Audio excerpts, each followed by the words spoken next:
Hey, this is Scott Tischler, lead pastor at Life Church, and this is one of the messages we've had recently at one of our services. I hope it challenges, encourages, and motivates you to live out your faith each and every day. Thanks for joining us, and enjoy the message. I'm still feeling led to stay with honor, at least this week, and probably next week. Next Sunday is Memorial Day weekend, and of course, we'll take a few moments and honor those on Memorial Day, for the reason we have Memorial Day, who have given their lives in service to our nation and to the ideals of our country and to the defense of our Constitution and for the freedoms that all of us in this room enjoy and should continue to fight for. And we'll do that next week, and I'll probably speaking about honor. So next week will probably be the last week that I cover this subject. I just want to really quick remind you, honor. Honor is, it means to value, to respect, or to highly esteem. It's more than that. It's assigning great value or esteem, or to make something glorious. In other words, it's above and beyond you. It's valuable. It's worthy to be esteemed, and we need to be people of honor. And as I've mentioned over the last couple of weeks, honor is intended first, not only, but first, to be taught and modeled in the home. That's the intention. In a healthy home environment, you will find honor present. In a healthy home environment. In an unhealthy home environment, I guarantee you, if you spend time in an unhealthy home environment, you will not see honor being given or modeled inside of a healthy home. But in a healthy home, you're going to see that. You're going to see children honoring their parents, and you're going to see parents modeling honor.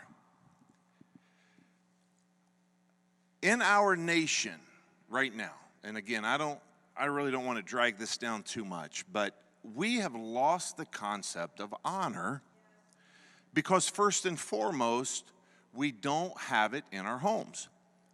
But there are other places that honor doesn't exist. And if you're sitting here, you might say, well, Scott, it doesn't exist here and it doesn't exist here. And that's true. But I want to focus today that it starts in the home. Now, you can learn honor in other places. Okay? We've got a lot of military presence in our church. Yeah. You learned honor pretty quick at basic training. You learned honor pretty quick. Now, I know they do things differently now and so forth, and even some of you are Air Force, so but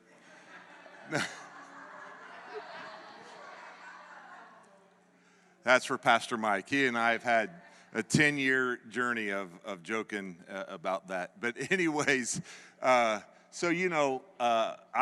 left in, June 87 for basic training. And I'll never forget going to MEPS to process out and then flying out to a place called, and I love the name of, this is a true place. It's called Fort Lost in the Wood, Missouri. And so I was at Fort Lost in the Wood, Missouri, and I didn't know what to expect, right? I mean, and again, this is different times. I'm sure they do it differently now. But when you get there, they do all kinds of things. They shave your head, and then they just start yelling at you. I mean, just yelling at you.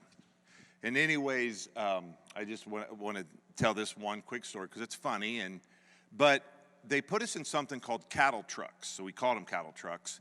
I mean, it was just like a semi-type, it looked like you'd haul cattle in, and we had our big stacks there, and so we got our head shaved, and we waited to get picked up by our drill sergeants, they came and got us, and they loaded us on, and it was so funny. They were real sweet to us. They were real kind. They're like, hey, guys. They said, everybody get on the truck. So I'm like, this ain't so bad. This ain't so bad.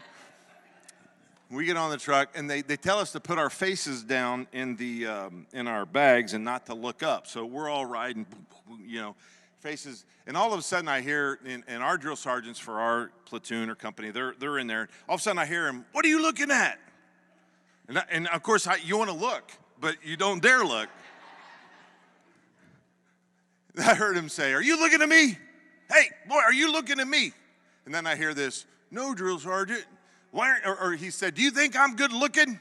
And he's like, "No, drill sergeant." He's like, oh, you think I'm ugly?"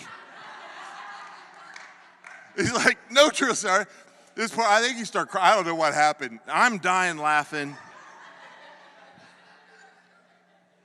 And they were nice to us. One more moment, and here's what they said. They said, "Okay, guys, hey, listen. When we get to the barracks, we've got." And they said this, and here's how silly I was. I kind of thought, "Are they serious?" But they said, "Hey, we've got some juice and we got some cookies around the back. So what we're going to do is we're going to pile off. We're going to go back there and kind of get to know each other a little bit." I'm like, "Okay." They lied. But they begin to teach us honor, and they begin to teach us what it meant to honor those that were in authority over us. They begin to teach it. We learned that there. So if you didn't learn it in your home, you were going to learn it there at the Army. You were going to learn it in the military. There's other places that you can learn honor. But listen to me. It's intended to start in the home. Exodus chapter 20, verse 12 says, "Honor your father and mother. Then you will live full life. You will live a long, full life in the land the Lord your God is giving you." Right away, one of the top 10, what we'll call the top 10 Commandments, it's established that you're to honor your father and mother. You're to learn this in the home. Now, keep in mind, these people that this is given to have only known slavery for hundreds of years. So their idea of honor is at the end of a whip by slave masters. So God is beginning to establish this idea, but there's a true honor, an honor that is to be taught, and an honor that is to be given, and an honor that is to be modeled, okay, by all free people, good people, people who are following after the ways of God. And that is taught in the home. Now, in this portion of Scripture, I think there's really two things implied right here. There's two things implied. One, this is about children giving honor to their father and mother. It's about children giving honor to their father and mother. How do you get honor from your children? You demand it. You demand it. But I might hurt my child's feelings. I'm going to try to not chase rabbits as I talk about this.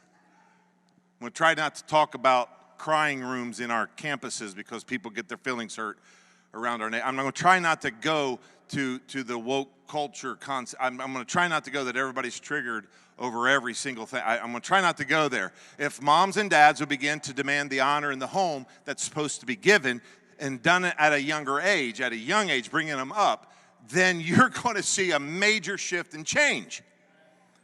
It's when you want to be a parent pal. As a youth pastor years ago, we called them parent pal. When you want to be a parent pal, you're in for trouble.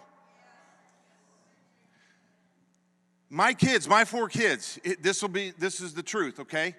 And of course, mom's more of a softie than dad in the home. And that's typical. Not always, but that's typical. Mom's more of a softie than dad, okay? But if my wife ever said, and she did all the time actually, if she said, "Wait till your dad gets home," there was a change in the kid's attitude. Why? Because I demanded honor. And I'm going to bust one of my daughters out right now. And she's big enough and she's accomplished enough in life to be able to handle this. It's our oldest daughter, Annalise. Many of you know Annalise. Her and her husband actually attend Assembly of God Church in Midlothian, and she's a nurse at Johnston Willis, and she's actually expecting our 3rd grandbaby. So yeah, her third baby. It'll be our 8th grandbaby. So It'll be our 7th, and Caitlin's comes the next month to be 8. Oh, wow. And by the way, they're both having boys, so, yeah. So anyways, she was a little bit younger, and I demanded respect in our home, but one time, it was a rule in our home, you did your homework as soon as you came in the door, okay? You got a little snack, you sit down at the kitchen table, you did your homework. It worked great. Every now and again, they'd want to play. Well, she had one of her girlfriends over with her, and they were probably in the 4th grade, maybe 3rd or 4th grade, and I said, and Annalise was wanting to go play. I said, no, you know the rules, okay? You don't have very much homework. You sit down there, and you get your homework done, okay? And we're in the kitchen, and I turned around, and all of a sudden, her friend went, ooh, you just gave your dad the hand? I didn't see it, but my little 3rd or 4th grade daughter went. I spun around, and the fear of God settled on that child.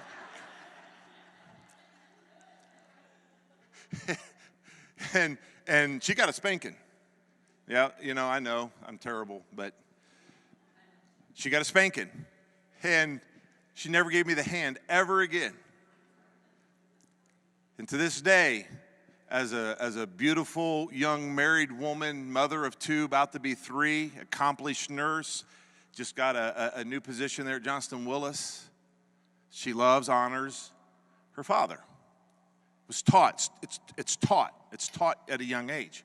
But the second part of this that I believe is implied is that it's about parents being honorable. Parents need to be honorable. I'm going to be honest, this is a big issue. Sometimes I see parents try to demand something of their children they don't model.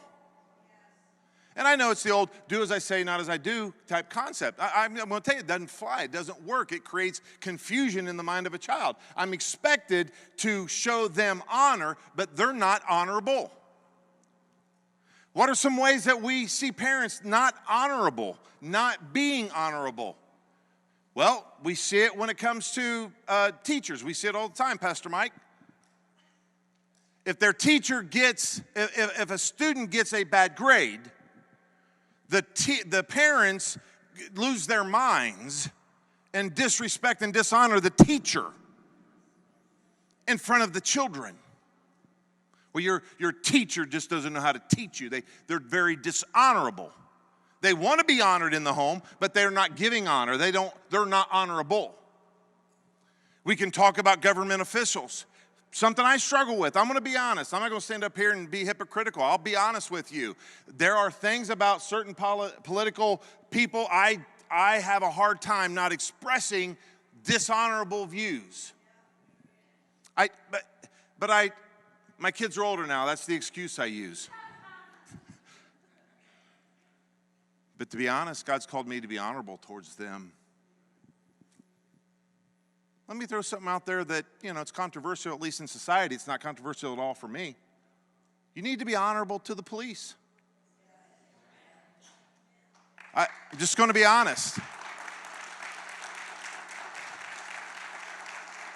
99+% of them are incredible men and women doing the most unbelievable, difficult job.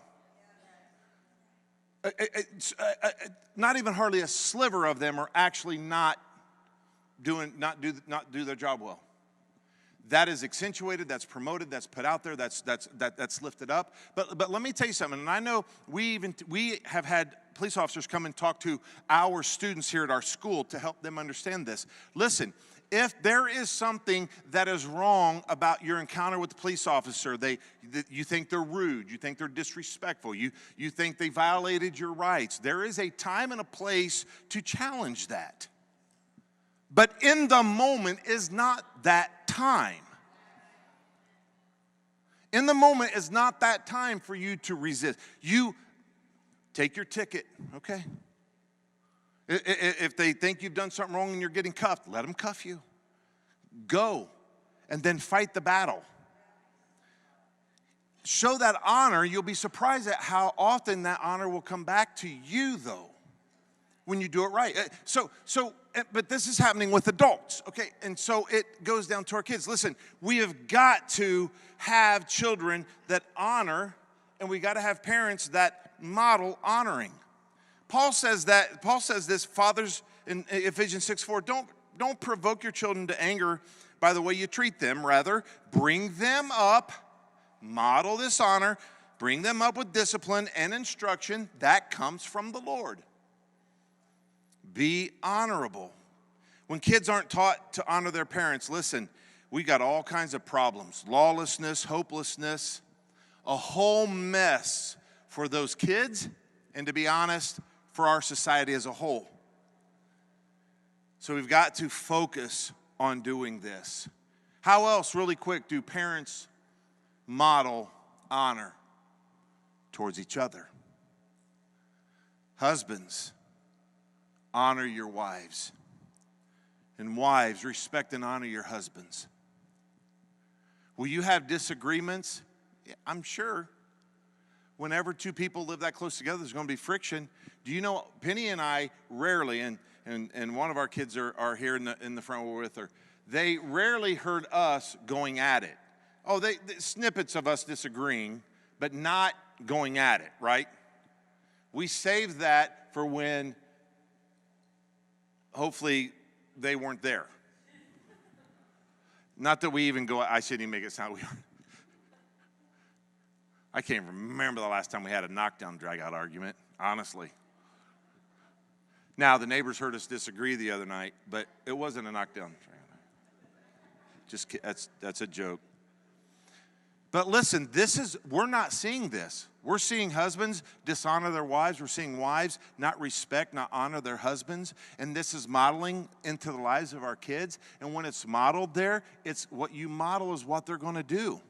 And typically what you do, they'll do in excess. So when you have measures of dishonor, you might as well expect that measure will be a greater measure of dishonor in them as they grow up. That's just the nature of how that works. We have got to protect the home. We have got to see it as the sacred institution that God established for us to live in. I used to say this in the first part of the weddings I used to do.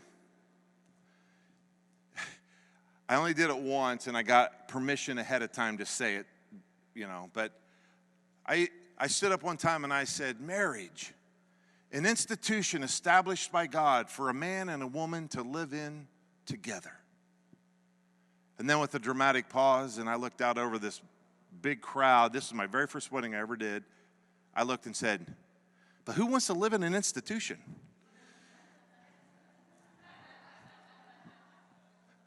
That was my best friend from college, and we cleared it ahead of time with the parents and everybody, so they knew it was.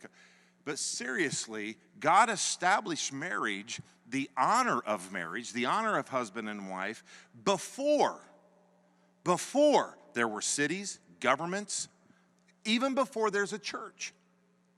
It's sacred to God. It should be honored. It should be respected. It should be protected. I read some incredible statistics in preparation for this.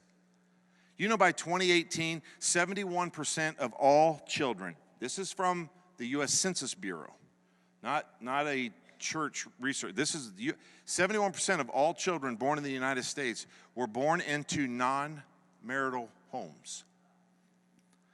And I wasn't able to confirm this, but I heard it on radio, Christian radio, just the other day, just within the last 2 weeks, that in 2020, that number has risen to 80%. 80%, 8 out of 10 children born are into a non-marital home, which typically means a one-parent home situation. That is not God's perfect plan. Now, some people find themselves in that situation. This is in no way, shape, or form. Matter of fact, any kind of degradation. We rally around single moms here. We rally around you. We love you. We're here to support you, to be your family when you don't have one. So it's not intended to pile on anyone that finds themselves in that situation, because we're here for you. We're your family. But God's perfect plan, the sacred nature of that husband and wife environment is what his perfect plan is. That's what he wants. That's what he has established. That's what he desires. That's where kids are taught. That's where kids are trained. That's God's plan, and it's sacred. But the enemy is not a fool. His mindset is really simple. Destroy the home, destroy the society. Destroy the home, destroy society. He's had a plan. You know, I think the word in Greek is, and don't, you know, for you Greek people that understand Greek, don't hold me to this. It's like skandalion or something, and it talks about a trap. You know, the Bible tells us to be aware of and to know that the devil has these wiles, these traps, the schemes, and this word is like, you know, they used to dig pits and they'd put spikes in the bottom and then they'd cover the top, make it look like the forest floor. Animals would come along and, you know, just think they're walking across the forest floor, and then they'd hit that false floor and they'd fall down and spike themselves. That's the enemy. That's the pits that he digs. He digs these pits with spikes so to kill everything of God.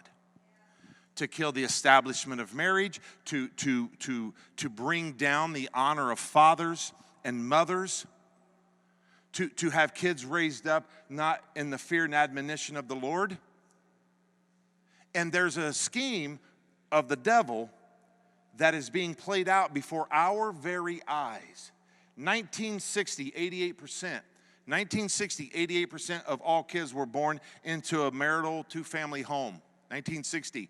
We are now 80% not born into a non. Why? Because the devil knows what he's doing in trying to destroy our world, society, family. Here's the thing. It's my experience that as I have watched the earthly home decline and erode and honor disappear, it's come into the church. And this whole idea of marriage, which, keep in mind, the church is called the bride of Christ. This is how sacred the whole concept of marriage is. We are the bride of Christ. He's the bridegroom. We're the bride. We meet in a place we call the house of God. We're a family. And the dysfunctional attacks of the enemy on the earthly family, if we're not careful, comes into the church family. And then this becomes a place where honor is not seen, not taught, not modeled, not expected. And we need to be incredibly careful of that. I'm not here to talk about how you're to honor the spiritual leaders, but Scripture is very clear about that. Some of you, maybe not none of you, the one person that voted no for me 10 years ago probably, but if that's you, hopefully you're over it. God, I forgive you. But it's been my experience, especially in earlier days, that people would leave the door and they didn't like what the preacher had to say, and they just, in front of their children, I don't like what he said there. No honor in the house of God. I loved what Brother Newsom said. Brother Newsom was one of the pillars of our church, and years ago when I first met him over in the gymnasium, my first Sunday, you guys did a big meal, and he came up, and I shook his hand.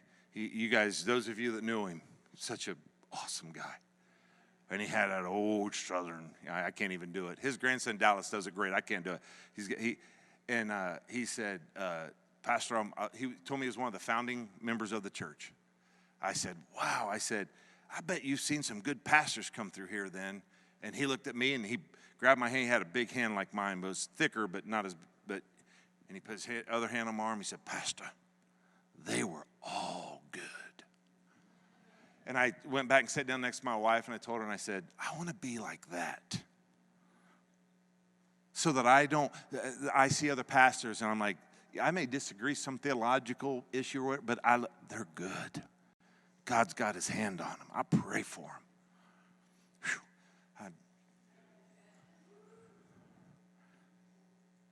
We know we have a government that is controlled by the forces of darkness.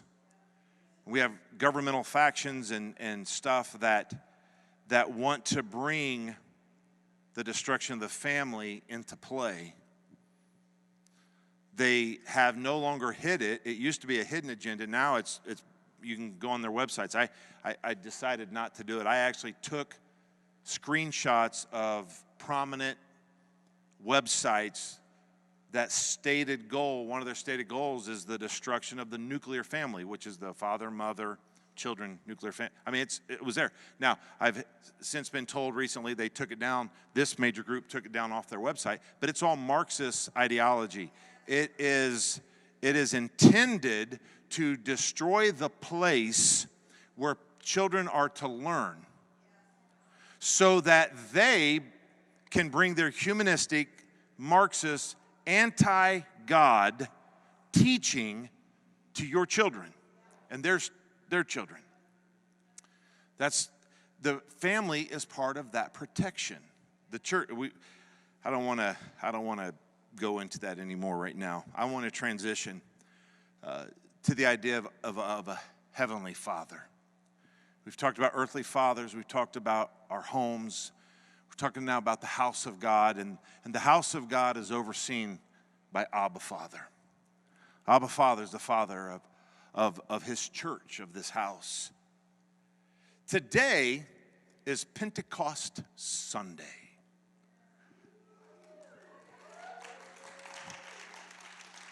I'm assuming those of you that said whoo and clapped know what that means, and others of you don't know what I'm talking about.